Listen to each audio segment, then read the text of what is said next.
സർവശക്തനായ ദൈവത്തിൻ്റെ അതിപരിശുദ്ധ നാമം അതിയായി മഹത്വപ്പെടുമാറാകട്ടെ. കർത്താവിൽ പ്രിയരെ, നിങ്ങൾക്കേവർക്കും ജീസസ് വോയിസ് മെസ്സേജ് എന്ന പ്രഭാത ദൈവവചന ധ്യാന ശുശ്രൂഷയുടെ പുതിയൊരു എപ്പിസോഡിലേക്ക് സ്നേഹത്തോടെ സ്വാഗതം. അല്പസമയ ധ്യാനത്തിന് ഒരു ചെറിയ വേദഭാഗം വായിക്കുന്നു. അപ്പോസ്തലനായ പൗലോസ് റോമർക്ക് എഴുതിയ ലേഖനം അധ്യായം 5:15 മുതൽ 17 വരെ. എന്നാൽ ലംഘനത്തിൻ്റെ കാര്യവും കൃപാവരത്തിൻ്റെ കാര്യവും ഒരുപോലെയല്ല. ഏകൻ്റെ ലംഘനത്താൽ അനേകർ മരിച്ചുവെങ്കിൽ ദൈവകൃപയും ഏക മനുഷ്യനായ യേശുക്രിസ്തുവിൻ്റെ കൃപയാലുള്ള ദാനവും അനേകർക്ക് വേണ്ടി ഏറ്റവും അധികം കവിഞ്ഞിരിക്കുന്നു. ഏകൻ പാപം ചെയ്തതിൻ്റെ ഫലവും ദാനത്തിൻ്റെ കാര്യവും ഒരുപോലെയല്ല. ഏകൻ്റെ പാപം ശിക്ഷാവിധി കൽപ്പിപ്പാൻ ഹേതുവായി തീർന്നു. കൃപാവരമോ അനേക ലംഘനങ്ങളെ മോചിക്കുന്ന നീതീകരണ വിധിക്ക് ഹേതുവായി തീർന്നു. ഏകൻ്റെ ലംഘനത്തിൽ മരണം ആ ഏകൻ നിമിത്തം വാണുവെങ്കിൽ കൃപയുടെയും നീതിദാനത്തിൻ്റെയും സമൃദ്ധി ലഭിക്കുന്നവർ യേശു ക്രിസ്തു എന്ന ഏകൻ നിമിത്തം ഏറ്റവും അധികമായി ജീവനിൽ വാഴും. കർത്താവിൽ പ്രിയരെ, നാം വായിച്ചു കേട്ട അപ്പോസ്തലനായ പൗലോസ് റോമർക്ക് എഴുതിയ ലേഖനം 5-ാം അധ്യായം 15 മുതൽ 17 വരെ ക്രിസ്തു യേശുവിൻ്റെ നാമത്തിൽ മാനവരാശിക്ക് ലഭിക്കുന്ന പാപമോചനത്തെ പൗലോസ് അപ്പോസ്തലൻ ഇവിടെ ചിത്രീകരിച്ചിരിക്കുകയാണ്, അഥവാ വരച്ചു കാട്ടുകയാണ്.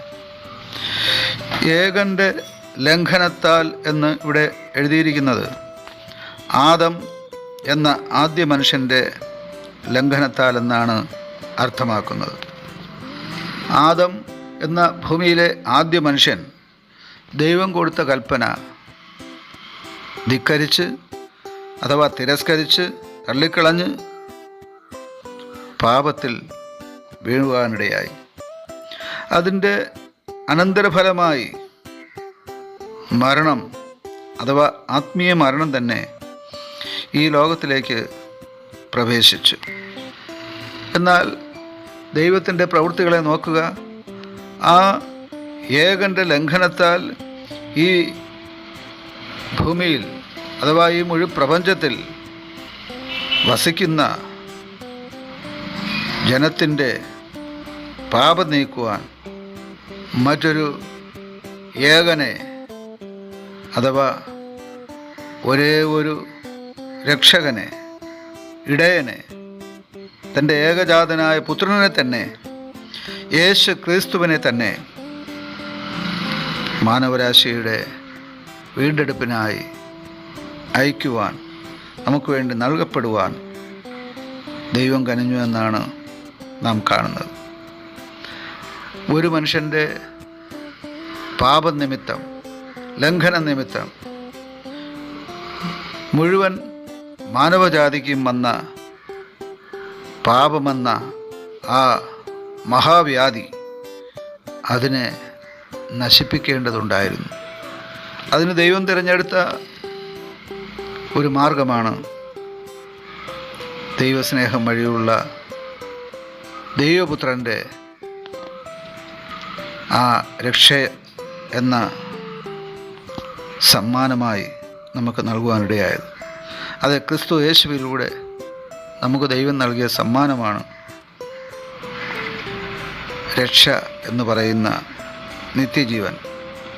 അത് പ്രാപിക്കുവാൻ ഓരോ മനുഷ്യനും അവശ്യം വേണ്ടത് ക്രിസ്തു യേശുവിലുള്ള വിശ്വാസം മാത്രമാണ്.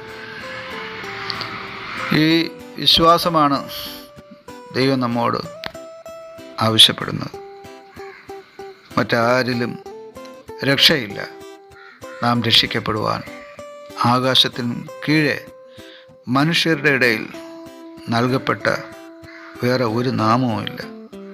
ഒരു മനുഷ്യൻ്റെ പാപം മുഖാന്തരം ഈ മുഴു പ്രപഞ്ചത്തിൽ മനുഷ്യരാശി മുഴുവൻ പാപ ചേറ്റിൽ വീണ് നശിച്ചുകൊണ്ടിരിക്കുമ്പോൾ മറ്റൊരു ഏകനെ അഥവാ യേശു ക്രിസ്തുവിനെ, തൻ്റെ ഏകജാതനായ പുത്രനെ ലോകരക്ഷകനെ, നല്ല ഇടയനെ ദൈവം നമുക്ക് വേണ്ടി നൽകുകയായിരുന്നു. ദൈവസ്നേഹത്തിൻ്റെ ആ പാരമ്യമാണ് നാം ഇവിടെ കാണുക. ദൈവപുത്രനിൽ വിശ്വസിച്ച് രക്ഷയുടെ ആനന്ദം അനുഭവിച്ചുകൊണ്ട് അവിടുത്തെ മക്കളായി, പ്രിയമക്കളായി ജീവിക്കുവാൻ ഇന്ന് കേട്ട വചനം നമ്മെ തുണയ്ക്കട്ടെ. ആമേൻ.